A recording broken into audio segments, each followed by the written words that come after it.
अस्सलाम वालेकुम। ये है ट्रांसेंड की 2 TB हार्ड।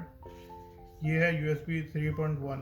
3.1 जो है ये कंपेटेबल है PS4 के साथ भी, लैपटॉप्स के साथ, हर किस्म की डिवाइसेस के साथ कंपेटेबल है ये। बाकी ये 3 इयर्स की वारंटी में है और इसकी USB टाइप A है जो इसके साथ हम अटैच कर सकते हैं लैपटॉप के साथ या PS4 के साथ। PS5 के साथ तो नहीं है अभी ये कंपेटेबल। बाकी इसकी स्पीड मैक्सिमम आप ले सकते हैं 5 GB पर सेकेंड ट्रांसफ़र रेट है इसका। तो बड़ी ज़बरदस्त हार्ड है ये। इसकी मतलब बाकी हार्ड्स के मुकाबले में ज़्यादा सिक्योर है ये, क्योंकि इसकी बड़ी अच्छी जैकेट है, रबर जैकेट है इसकी, प्लास्टिक कवरिंग है अंदर और हीट ट्रांसमिशन बहुत अच्छी है इसकी। मतलब बहुत अच्छी चीज़ है ये हार्ड्स के अंदर। तो रिकमेंड करूँगा इसको परचेज़ करें। Thank you. अनबॉक्सिंग करें। अनबॉक्सिंग की ज़्यादा बनाते हैं इसको। नहीं